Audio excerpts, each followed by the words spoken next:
Paramashivoham Om Nithyananda Paramashivoham Om Nithyananda Paramashivoham Om Nithyananda Paramashivoham Om Nithyananda Paramashivoham Om Nithyananda Paramashivoham Om Nithyananda Paramashivoham Om Nithyananda Paramashivoham Om Nithyananda Paramashivoham Om Nithyananda Paramashivoham Om Nithyananda Paramashivoham Om Nithyananda Paramashivoham Om Nithyananda Paramashivoham Om Nithyananda Paramashivoham Om Nithyananda Paramashivoham Om Nithyananda Paramashivoham Om Nithyananda Paramashivoham Om Nithyananda Paramashivoham Om Nithyanandam, we welcome all the Paramashivoham Level 2 participants to the first session of the day, Nithyananda Yoga. Let us all now settle down on our yoga mats. Have your Panchapatam and Udani ready. 1 cup and a spoon and some water for the ritualistic cleansing. Apply the Vibhuti and Kumkum. All the male bodies, please remove your upper cloth and apply the Vibhuti on the 16 places over your body. All the female bodies, please apply it on your forehead. And settle down, wear your Abharan, the Rudraksha Mala, and come to a comfortable, cross-legged, seated position with your head, neck, and spine in a straight line. Bring your hands in Namaskara Mudra in front of your heart center. Close your eyes, take a deep breath. Visualize Swamiji in your inner space as we open this session with a Sadguru Vandanam. Nithyanandam Paramasukadam Kevalam Jnanamurtim Bandvaditam Gagana Sadrusham Tatpamasyadi Laksham Ekam Nityam Vimalamachalam Sarvadi Sakshi Bhutam Bhavatitam Trigunarahitam Sadgurum Tam Namami. Next, we are going to invoke Paramashiva's presence by chanting the Shiva Mula mantra. Om Ham Haum Shivaya Namah. Without striking a sound, chant along internally. Om Ham Haum Shivaya Namah. Om Ham Haum Shivaya Namah. Om Ham Haum Shivaya Namaha. Om Ham Haum Shivaya Namaha. Om Ham Haum Shivaya Namaha. Om Ham Haum Ham Shivaya Namaha. Om Ham Shivaya Namaha. Om Ham Shivaya Namaha. Om Ham Shivaya Namaha. Om Ham Shivaya Namaha. Om Ham Shivaya Namaha. Next, we are going to perform the Tattvachamanam, the ritualistic cleansing.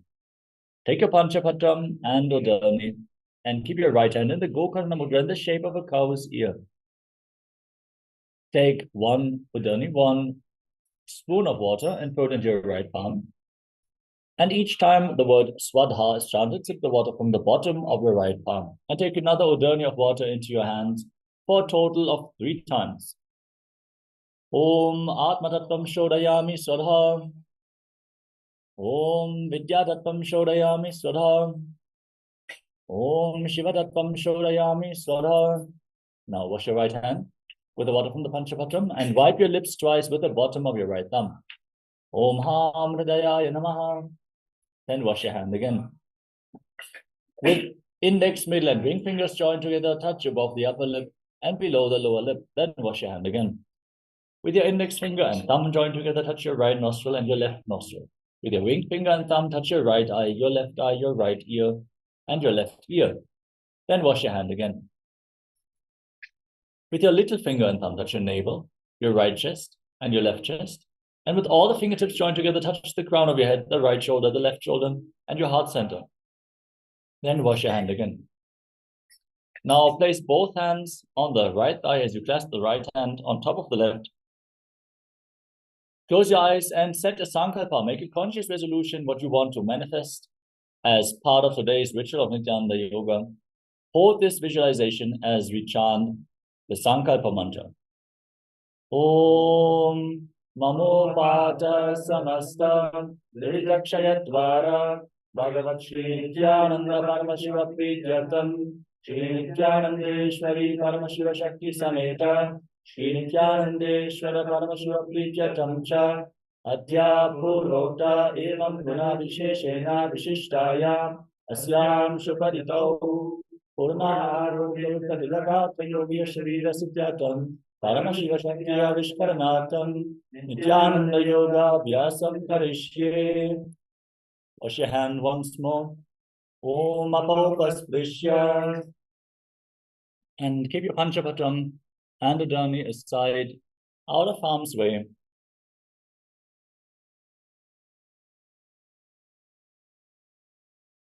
And now let us get ready to enter into the first asana of today's Dvitiya Vinyasa Krama. Requesting all the participants to follow along to the best of your abilities. If there's any asanas you cannot perform at all, you can focus on the other components like the pranayama, the bandhas, mudra, visualization, or the japa. If you have any medical conditions where you need to be careful, please consult your doctor and ensure that this is safe for you to perform, especially those intense asanas like the headstands. Some of the pranayamas also can temporarily increase your blood pressure. So if you have any heart conditions, please consult with your doctor.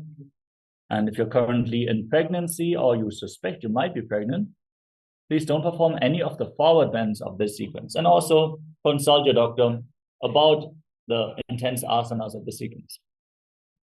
Other than that, challenge yourself. Try to expand into the asana. See, if you bring intensity into the yoga practice, into every single asana, you will simply flow into the asana and you will simply manifest it. Perform this sequence out of the deep devotion to Swamiji. You will see simply every asana will manifest for you. Now sit with your head, neck, and spine in a straight line in a cross-legged position. Place your hands on top of the knees in Bindu Mudra with index fingers and thumbs together. Gaze forward, visualize Lord Shiva in your inner space. Breathe in Samana Kumbhaka. Inhale into your navel region. Hold your breath. Then exhale fully from the navel. Again, hold your breath. Visualize a flame being kindled in your navel, rising upwards. Engage Mahamudra Bandha, all three bandhas, the root lock, Mula Bandha, contracting the perineal floor and pulling it inwards. Uddiyana Bandha, the abdominal lock, contracting your muscles above and below the navel and pulling your stomach in and up towards your spine. And the Jalandhara Bandha, the throat lock, tucking your chin to the chest and tightly locking your throat muscles, preventing any air from moving upwards or downwards. Perform all the three bandhas together. This forms Mahamudra Bandha, which is a powerful technique for Kundalini awakening. Internally chant the first japa of this sequence, Soham. Continuously repeat the japa, Soham, Soham, in your inner space while visualizing it rotating around your throat. Starting with the first asana of the sequence, Sukhasana.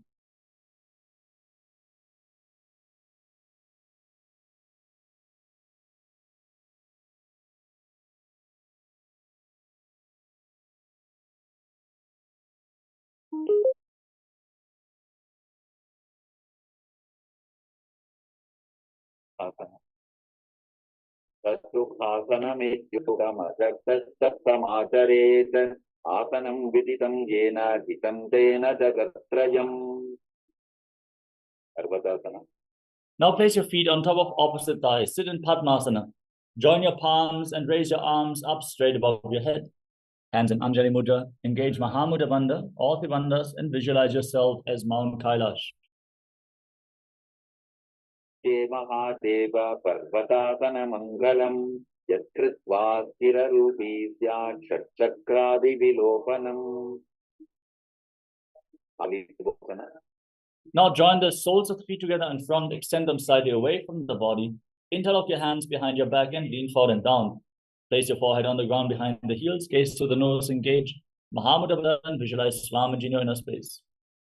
Sarvavidiyahumedano Ubhaipakathali Sampudadhano Pashketo Karalyavo Datina Karso Vamakahavo. Navibhavasana.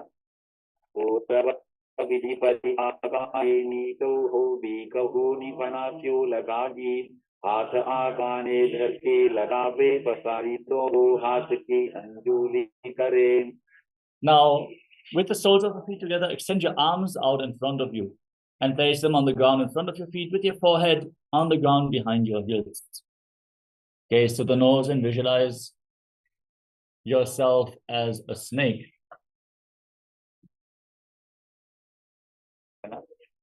Athanyadasanam vakshye yena siddho bhavennaraha akasmat vajusancharam kohyakshyasanena cha.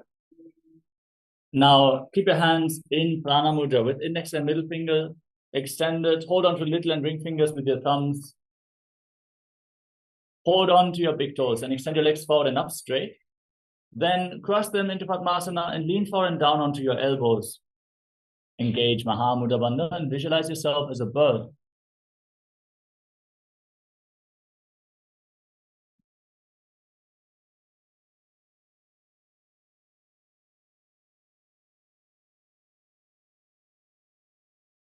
Now rise up. Cross your knees and ankles.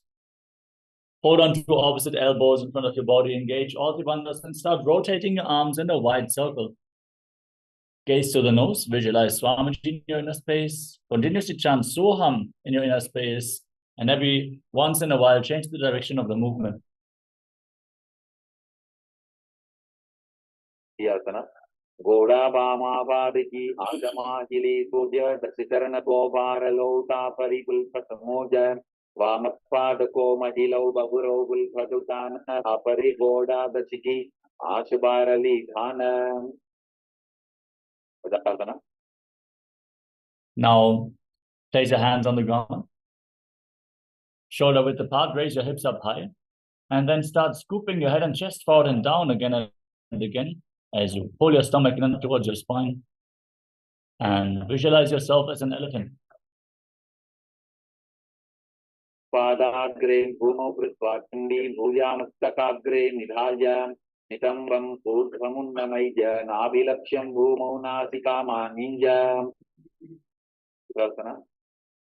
Now, alternate pushing one heel into the ground while lifting the other heel up. Engage your jhana bandha, the abdominal lock, and visualize yourself as a bear. कैकं पादमाकुञ्च गजासनं कुर्यात् वृक्षासनं भवति. वैशाखा. Now rise up, stand on the tips of the big toes, and bring your hands in front of the chest in Hridaya Mudra, with index, middle, and ring fingers joined together. Visualize Swamiji in your inner space as you put your stomach in and up in Jnana Bandha and Vaishyasana. केशेन पादयुगलं बद्ध्वा तिष्ठेत गोमुखः अथ वैश्याभक्ष्ये कृत्वा सत्यवान् भवेत्. बाललिङ्गासना. First, we're going to enter into Urdhva Janukarana.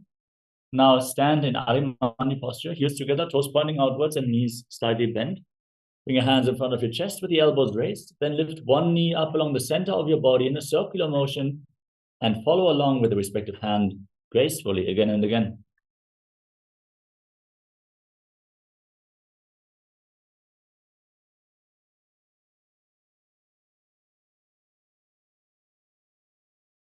Now, interlock your fingers from the outside in Sarva Shankari Mudra and pull one knee up towards your chest. Pull it close with both hands. Engage Mahamudra Bandha, all three bandhas, and visualize yourself holding a baby in Balalingasana. दानुकुलसि आलिङ्ग्य सातत्यं बाललिङ्गनं भवति. पादपीडनासना. Now hold the foot and pull it behind towards your buttocks with both hands interlocked in Padasha Mudra. Engage Mahamudra Bandha, all three bandhas, and visualize Swamiji in your inner space. कैकस्मिन् पादतले कराभ्यां वेष्टजेतनं पृष्ठे संस्थाप्य यत्तेन पादपीडनमासनं. नटराजपतनं. Now hold the sole of the foot from the inside and kick the leg back and up. As you lean forward, extend the other arm with the hand in Bindu Mudra. Visualize yourself as Lord Nataraja. Focus on a drishti point, an external point for balance. Fix your gaze at that point and bring stability to your inner space and to your body in Natarajasana. अनपादं क्रौञ्चं च मरीचिं वीरभद्रकं नटराजं त्रिकोणं च साङ्गुष्ठप्रसारणे. बाललिङ्गासना. Now repeat Balalingasana on the other side. Interlock your fingers and pull the other knee towards your chest. Visualize yourself holding a baby. दानुकुलसि आलिङ्ग्य सातव्यं बाललिङ्गनं भवति. पादपीडनासना. Now hold the sole of the foot and pull the foot towards your buttocks with both hands. Engage all the bandhas and visualize Swamiji. कैकस्मिन् पादतले कराभ्यां वेष्टजेतनं पृष्ठे संस्थाप्य यत्तेन पादपीडनमासनं. नटराजासना. Now hold the sole of the foot from the inside and kick the leg back and up. Extend the other arm with a hand in Bindu Mudra and visualize yourself dancing as Lord Nataraja, performing the Ananda Tandava. अपादं क्रौञ्चं च मरीचिं वीरभद्रकं नटराजं त्रिकोणं च सुप्ताङ्गुष्ठप्रसारणे. आसना. Next up is Ardha Rajyakarana. From Marimandi position, bring your hands in front of your chest and step the right foot behind the left. Swing the right arm back and forth like a pendulum, gracefully moving your fingers one by one. Then place the hand over the nose and cross the ankles and repeat the movement on the other side.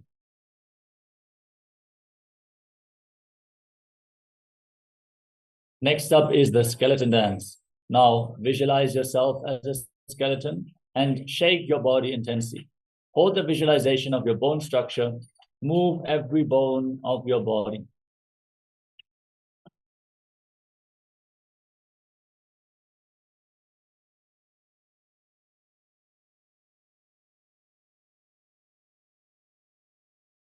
Moving on to Paticchinakarana. From Arimandi position, cross your arms over top of your head. And now turn your body to one side, open up your arms, turn them to the other side, open your arms again, cross them at the center again and again.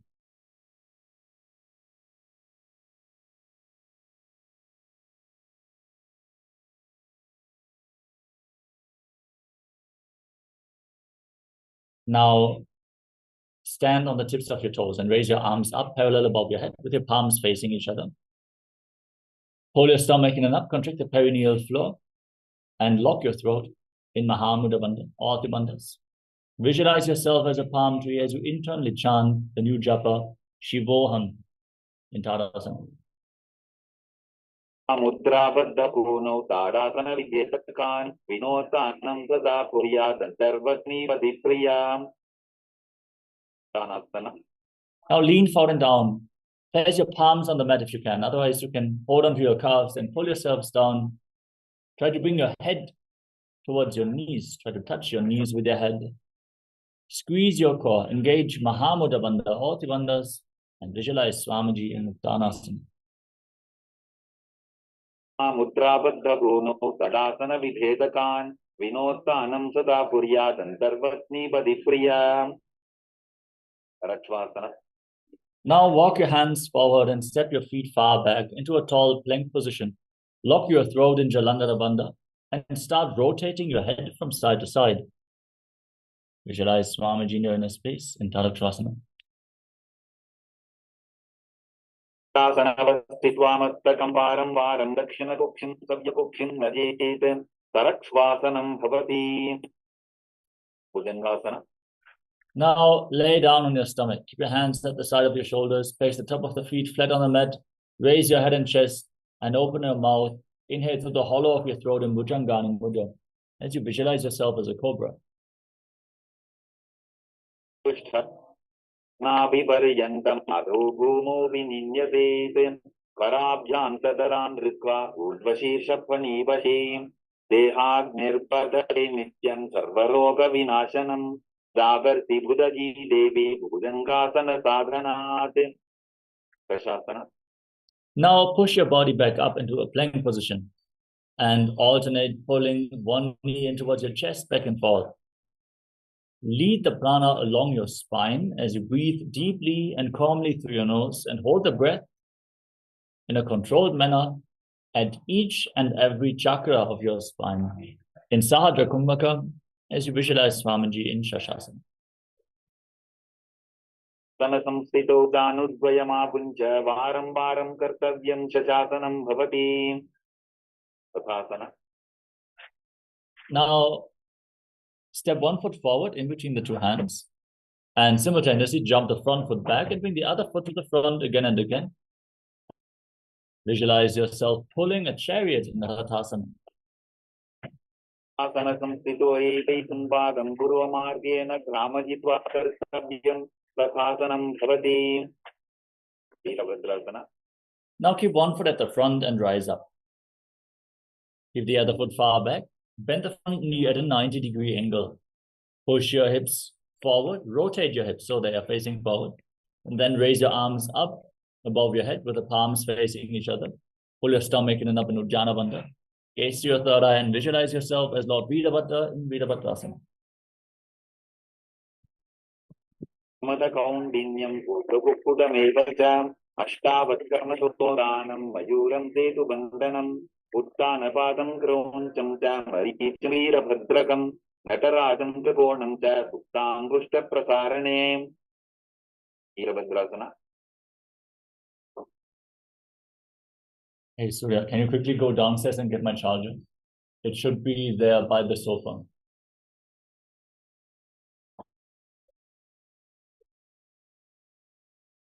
Now exchange the position of your feet. Step the other foot forward. Bend the front knee at a 90-degree angle. Raise your arms up parallel above your head. Pull your stomach in and up in Uddiyana Bandha. Gaze to your third eye and visualize that you are raising 8 arms as Lord Veerabhadra in Veerabhadrasana. तिष्ठमदकौण्डिन्यं पूर्वकुक्कुटमेव च अष्टावत्कर्मसोत्थानं मयूरं सेतुबन्धनम् उत्तानपादं क्रौञ्चं च मरीचिं वीरभद्रकं नटराजं त्रिकोणं च सुप्ताङ्गुष्ठप्रसारणे. Vrikshasana. Now raise one foot towards the inner opposite thigh. Keep the heel close to the perineum. Join your hands in Anjali Mudra and raise them up above your head as you pull your stomach in and up towards your spine in Uddiyana Bandha. and visualize yourself as a tree in Vrikshasana. मूरुमूलदेशे च याम्यं पादं विधातु तिष्ठेतु वृक्षभूमौ वृक्षासनमिदं विदुः Gurvasana. Now bring the raised foot on top of the opposite hip. Join your hands in Namaskara Mudra in front of your heart center. Visualize yourself having big wings on your back as you visualize yourself as Lord Garuda in Garudasana. आसनमावक्ष्ये येन ध्यानं स्थिरं भवेत् सर्वदोषाद् विनिर्मुक्तो भवति महाबली एकपादमुरो बद्ध्वा एकपादेन दण्डवते जङ्घापादसन्निदेशे जानुद्यवस्थितः Vrikshasana. Now raise the other foot up towards the inner opposite thigh. Firmly bring the heel against your perineum. Join your hands in Anjali Mudra and raise them up above your head. Pull your stomach in and upwards. Embody the strength, stability, and groundedness of a tree in Vrikshasana, the tree posture. मूलदेशे च याम्यं पादं निधायतु तिष्ठेतु वृक्षवद्भूमौ वृक्षासनमिदं विदुः Now bring the raised foot on the opposite hip. Join your hands in Namaskara Mudra in front of your heart center and visualize yourself flying as Lord Garuda. आसनमावक्ष्ये येन ध्यानं स्थिरं भवेत् सर्वदोषात् विनिर्मुक्तो भवति महाबली एकपादमुरो बद्ध्वा एकपादेन दण्डवते शङ्खापादसन्निधे जानुभ्यग्रं व्यवस्थितम् त्रिकोणासनम्. Now step one foot forward and the other foot far back. Extend your arms out parallel to the ground, lean forward and down. Place one hand at the front foot and the other arm is pointing up towards the sky. Rotate your shoulders, rotate your torso so your arms are in line. Keep your hips aligned with your shoulders as well. Be on a two-dimensional plane. Visualize yourself as a triangle in Trikonasana. पादं क्रौञ्चं च हरिचमीरभद्रकं नटराजं त्रिकोणं च सुप्ताङ्गुष्ठप्रसारणे त्रिकोणासना. Rise up, exchange the position of your feet, and again, extend your arms and lean down towards the other foot this time. Rotate your body, gaze up along the raised arm. Open up your chest, open up your spine, stretch the legs, stretch your hamstrings. Bring flexibility to the hip and back as you visualize yourself as a triangle in Trikonasana, the triangle posture. पादं क्रौञ्चं च हरिचमीरभद्रकं नटराजं त्रिकोणं च सुप्ताङ्गुष्ठप्रसारणे. Now stand in Arimandi posture, heels together, toes pointing outwards and knees bent. Raise one heel off the mat. Bring your hands in front of your chest with the palms facing each other. Then stomp the raised heel down, lift the other heel up, and exchange the position of your hands in front of your chest again and again in Nikutta Kakaruna.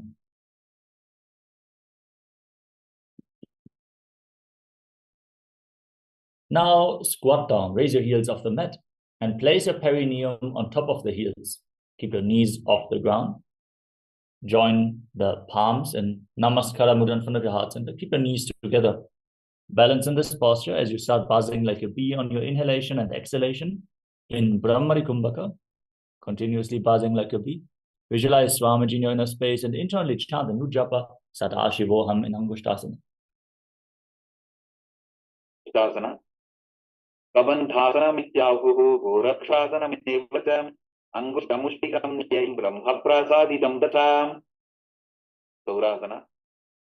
Now step one foot forward.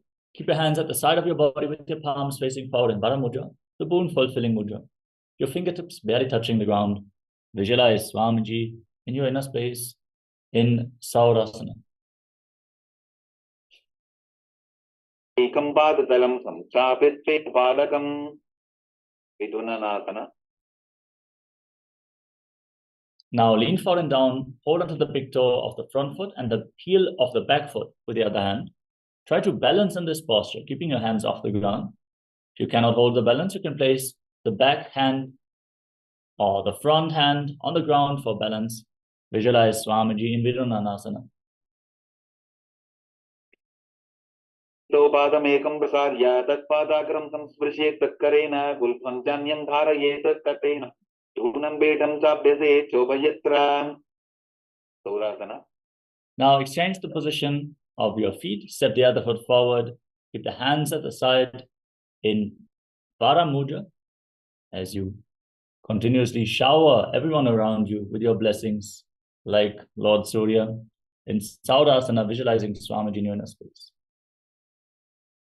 Ekam padatalam samstapit viktapadakam Vidunanasana. Now lean forward and down and hold onto the front foot and the back heel, balance as you visualize Swamiji. Vardobadamekam prasadya tatpadakam samsprishe tatkarena gulpandanyam dharayete tatkarena dhunam bedam dabhyate chobhayatra Paramashivoham Kushasana. Step both feet in, sit on your raised heels, place your hands on the knees with the palms facing up, separate your knees and gaze through the gap between your palms in Shambhavi Mudra. Gaze inwards eternally. This mudra alone can lead to the ultimate realization if you perform it sincerely. So keep your eyes open. Don't blink. Open your eyes wide and gaze inwards as you visualize Swamiji. Apani hoye vaise edi do butani vaise koraparatalya ki mahili ayusa mahera shemili Kapilasana. Now drop your knees to the mat. Keep your hands flat on your thighs, gaze to the nose, pull your stomach in and up in Uddiyana Bandha and visualize yourself as Sage Kapila Muni.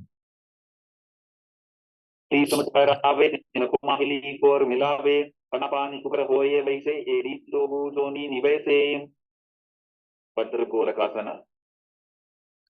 Maintain the same position. Shift your gaze up and visualize Swamiji. संपुट करे कोतवारली भोगरि करे कोरवारली रापे ऐसे तापरी मूलद्वारली जिबैसे Puryasana. Now raise the knees off the ground, join the soles of the feet together, and join your thumbs and little fingers, opening up your palms, resembling a lotus flower in Padma Mudra. Gaze up through the gap between the palms, pull your stomach in and up in Uddiyana Bandha, and visualize Lord Surya in your inner space. तो वो बुधा त्रियाने प्रणापानी बैठक को निधाने घोड़ा संग आधर करी रहे आडे वाम इसी विधि रहे Mandukasana. Now place your knees and the top of your feet on the ground. Sit in between your heels with the toes touching behind your back. Hands on your knees, gaze to the third eye and visualize yourself as a frog as you press your tongue up in Mandukya Mudra and breathe calmly through your nose in Sahajra Kumbhaka. Taluprushta deshe angushte dvet samprashete danutikam puraskritya sarje Mandukasanam Uttana Mandukasana. Now bring your arms up and behind your back, holding on to opposite shoulders. Gaze to your third eye, press your tongue up and visualize yourself as a frog as you intensely engage Uddiyana Bandha, the abdominal lock in Uttana Mandukasana. Asana madhyastam korparabhyam dhritam stiraha etadhyekavatruttanam etaduttanam mandukam Simhasana. Now cross your feet and sit on raised heels. Place your hands on the knees, gaze to your nose, stick your tongue out and exhale forcefully as you roll like a lion in Simhasana.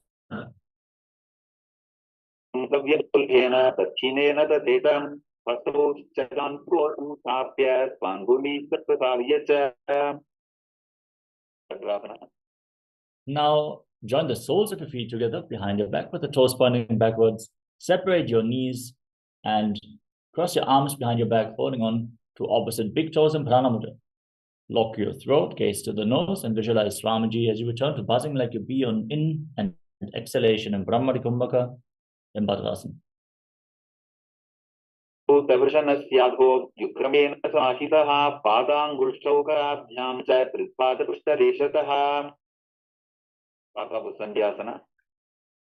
Now place your feet flat on the mat. Bring your arms in between the legs and behind your back. Try to interlock your fingers behind your back. Parusha Mudra, gaze to the nose and visualize yourself as a crow. Now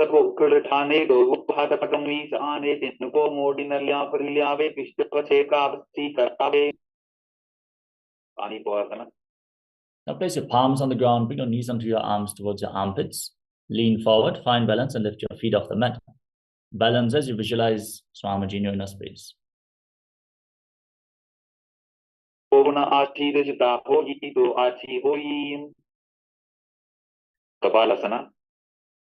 Now place your head on the ground, form a triangle between your head and your hands. Lean against the wall for support if needed, as we are going to enter into the first inverted posture of the sequence. Bring your knees onto your elbows, lift your feet off the ground, bring your hips above the shoulders, and then straighten your legs up into a headstand. Gaze towards the tip of the nose and visualize Swamiji as you continuously buzz like a bee in Brahmari Kumbhaka in Kapali Asana.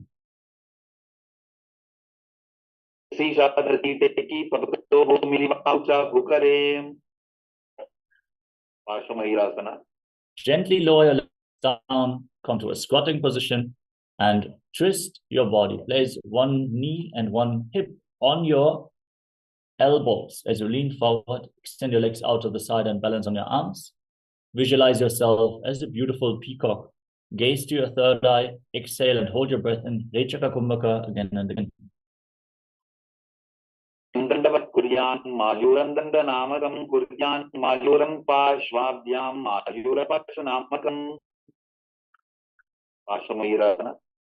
Now twist your body in the opposite direction. Catch your breath. Exhale fully and hold your breath. You are in control of the flow of your prana. Lean forward, extend your legs out to the side and balance on your elbows. Try to bring one elbow against the knee and the other elbow against your hip. This will make it easier for you to balance in this posture as you gaze to your third eye and visualize yourself as a peacock.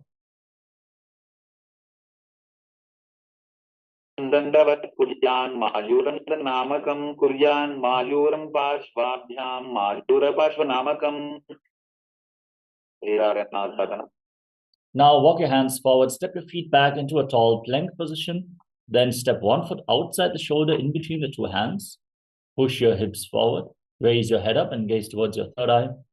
Visualize yourself as Lord Kala in Bhairaganathasana.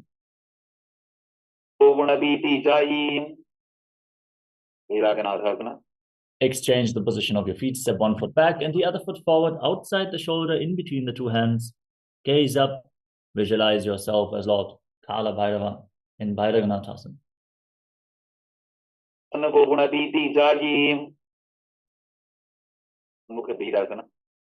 Now step both feet back, place your forearms on the ground, lift your head and gaze to your third eye. Visualize Swamiji in your inner space. Don't focus on what's going on outside of you. Be completely contained within your body. Bring intensity to the asana practice in Unmukha Pitasana.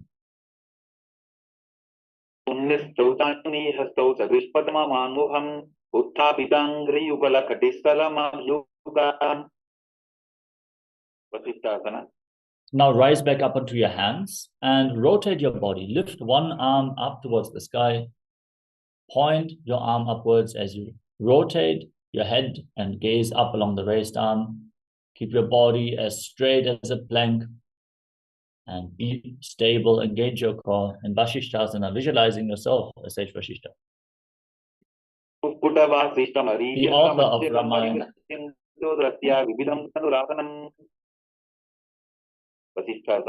Now rotate your body in the opposite direction. Lift the other arm up. Keep your hips aligned with your shoulders. Yes, straight up and gaze up and visualize Sage Vasishta. Yeah, Valmiki. I know.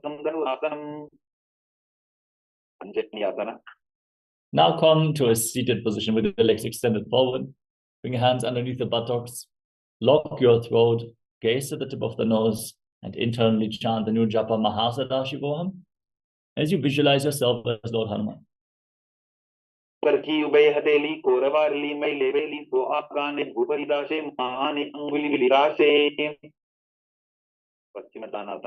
Lean forward and down, hold onto your big toes and prana mudra. Engage Mahamudra Bandha and visualize Swamiji.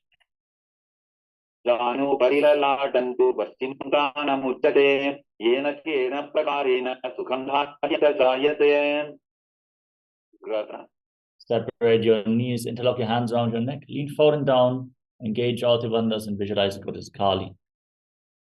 स्वपानिभ्यां धृत्वा जानुभद्रोण्यतेत आसनोक्रमितं प्रोक्तं भवेदनिलदीपनं देहावसानहरणं पश्चिमोत्तानसंयकं यजेत् तदासनं श्रेष्ठं प्रत्यहं धारयेत् शुद्धिः। परिचयासना।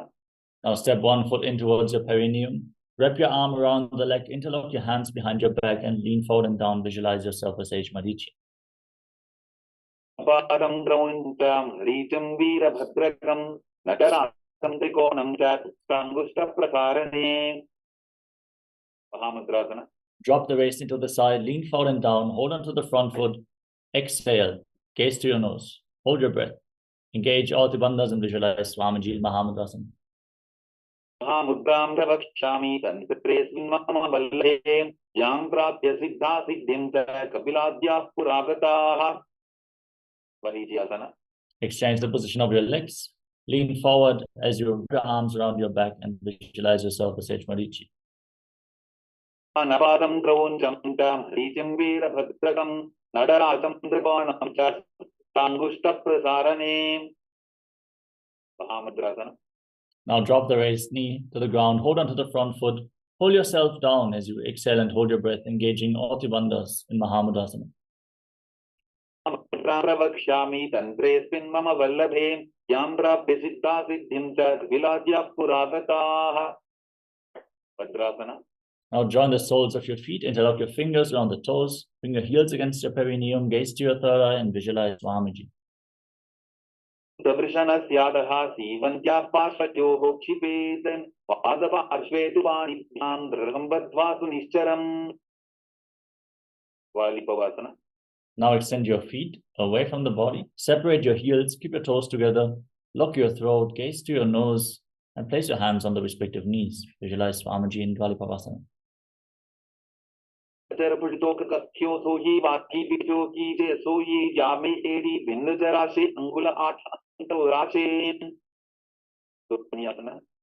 Now bring your feet in towards your body, hold on to the soles of the feet and lean forward and down.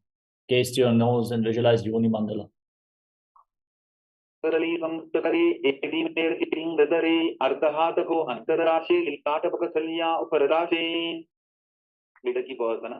Now extend your feet away from the body with your heels together, your toes apart. Extend your arms out to the side and lean forward, placing your forehead on the ground behind your heels. Visualize Swamiji as you gaze to your nose.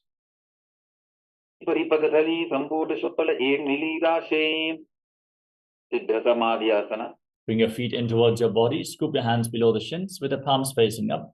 Then lean forward and down, bringing your toes against your throat. Gaze to your nose and visualize Lord Surya.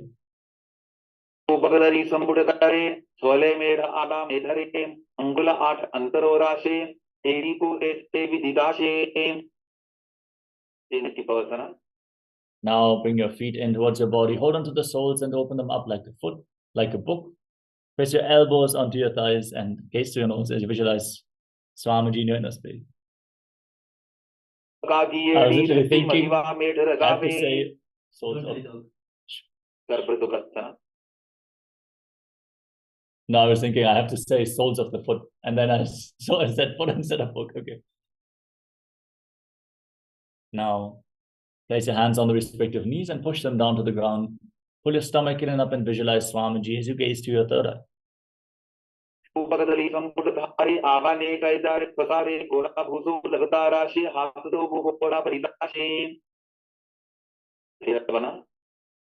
Now rotate your feet, bring the toes down, heels up, knees on the mat, hands on the knees in Bindu Mudra. Contract your abdomen, gaze up to your third eye and visualize yourself as Lord Kala Bhairava in Bhairavasana. Now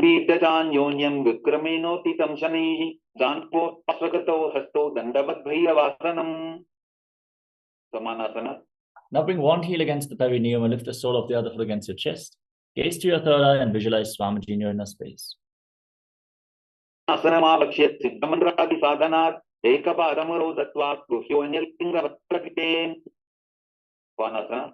lift the leg over the shoulder and extend the other leg forward and up. Gaze to your third eye and visualize Swamiji.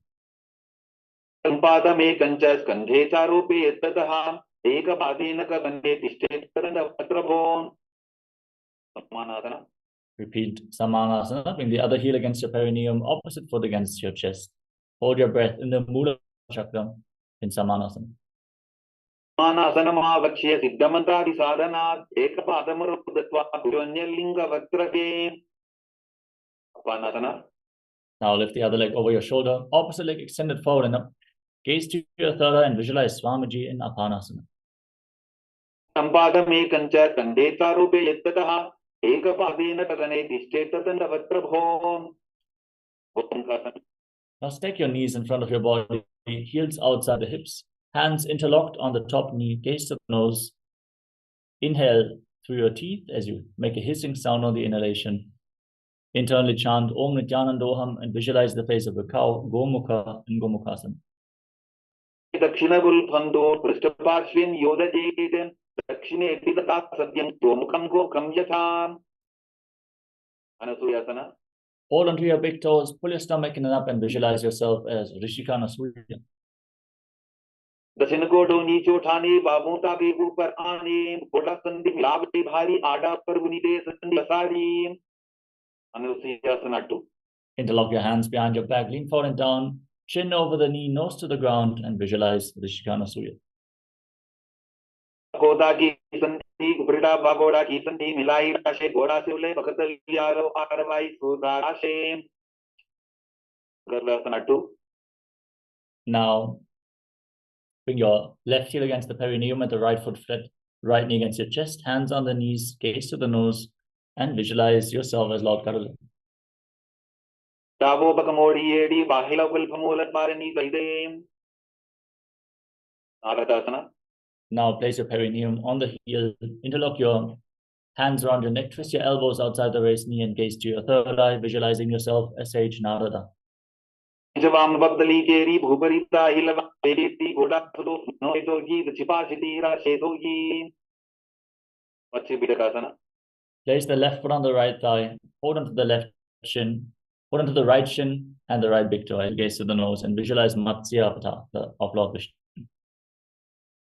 Vamangustanto grihitamatcha vitakam yori vamina sambhidya medradupari dakshinam. Gomkhasana. Now set your knees again, place your hands on the knees, gaze to your nose and visualize the face of a cow. Shinagulanto prishtaparshin yodajetin dakshine tirata sadyam gomukham yatha.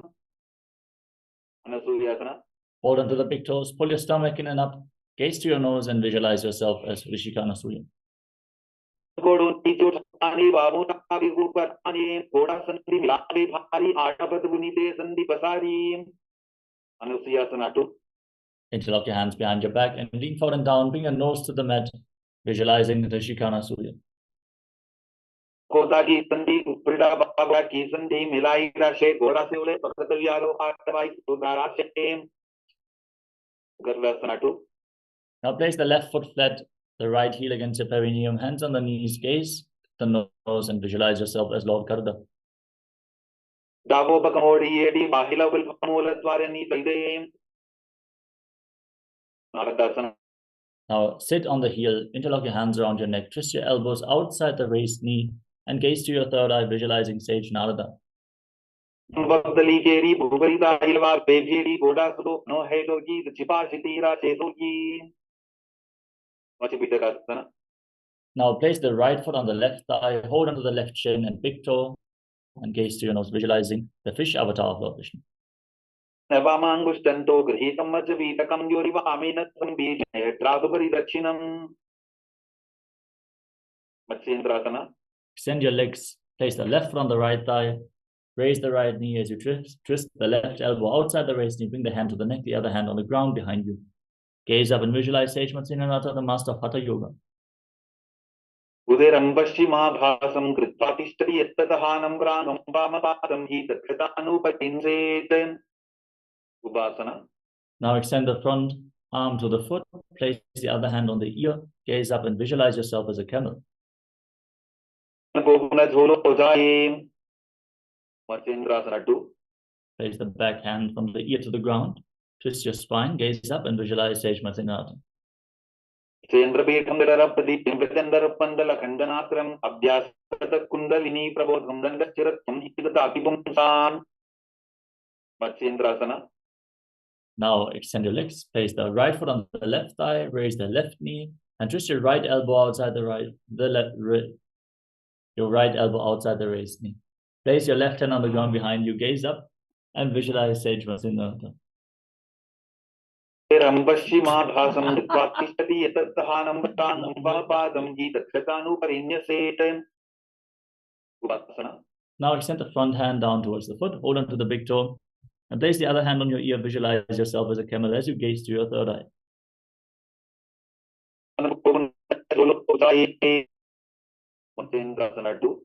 Place the hand on the ground from the ear and gaze up towards your third eye. Visualize Sage Vasinata.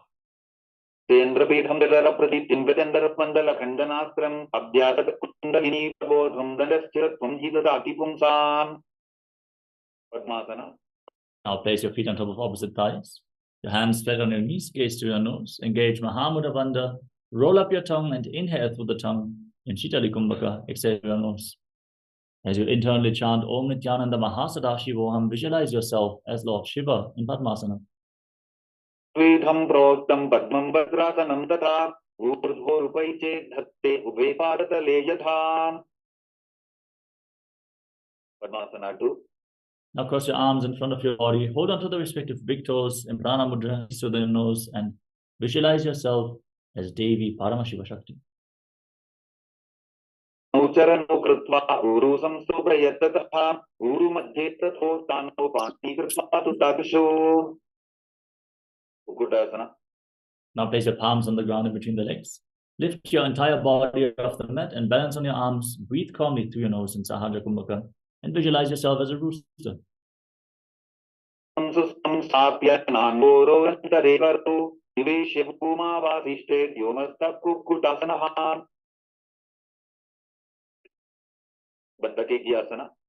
Now rise up onto your knees with your legs in Padmasana. Place your palms on the ground, fingers pointing towards your body. Bend your elbows against your navel, find balance. Lift your knees off the ground, balance on your arms. Visualize Swamiji in Baddha Kikyasana.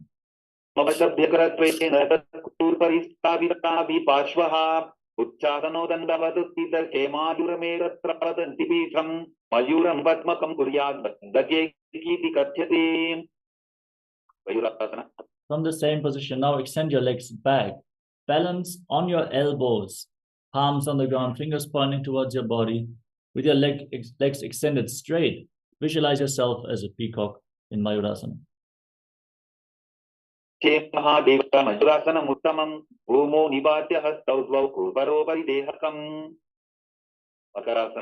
Relax. Now lay down on your stomach. Interlock your hands around your neck, place your forehead on the ground and rotate your feet so the toes are pointing to the side and the heels are touching the mat. Visualize yourself as a crocodile in Makarasana.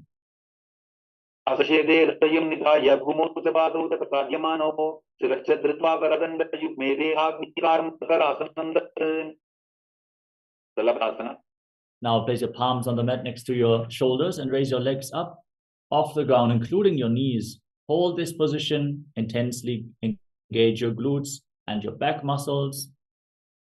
Hold this position for some time as you visualize yourself as a locust in Shalavasana.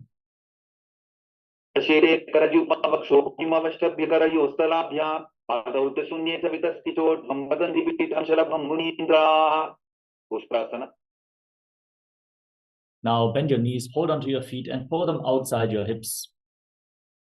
Try to bring your heels down to the ground as you visualize yourself as a camel.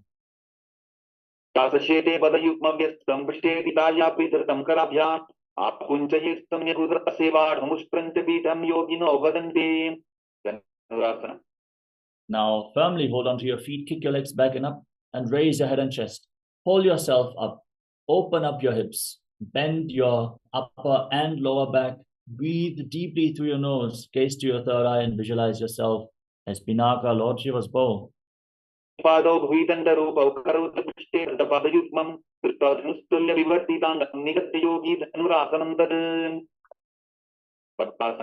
Relax. Now come to a kneeling position. Sit in between your heels. Gaze up as you catch your breath.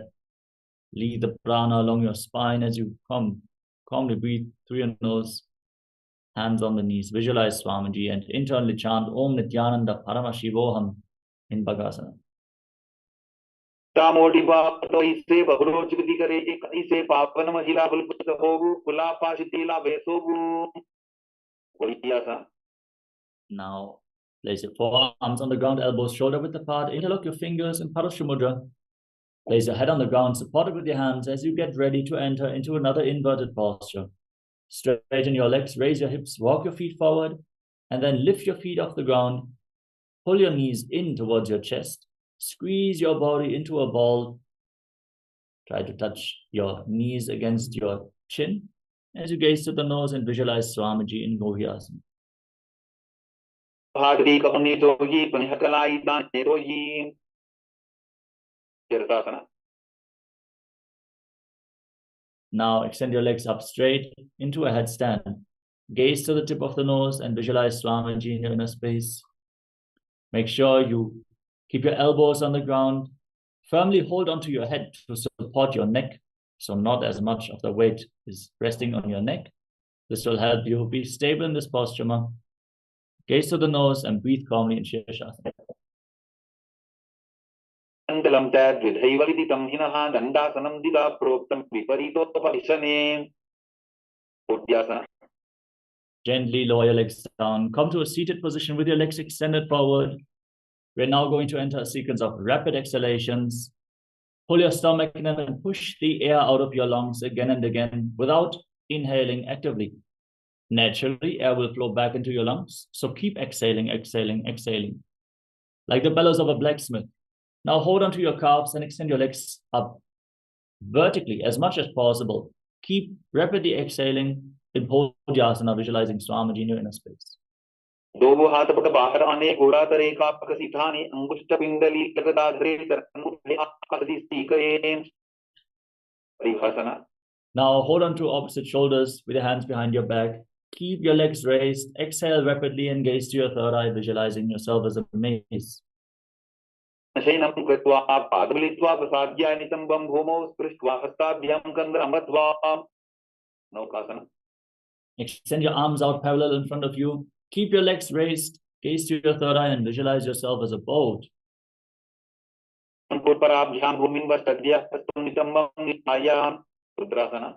Now, scoop your hands below the feet and pull the soles of your feet against your chest.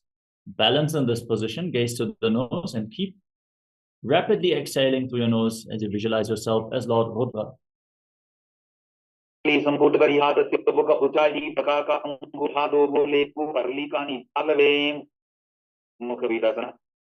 relax. You can breathe calmly. Place your feet flat on the ground and lay down on your back.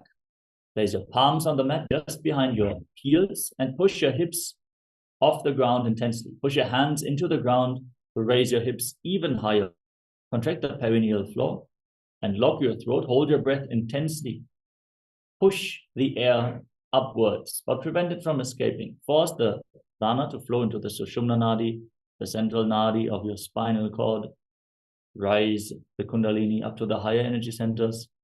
As you visualize Swamiji, you gaze to your nose in Unmukha Pitasana too.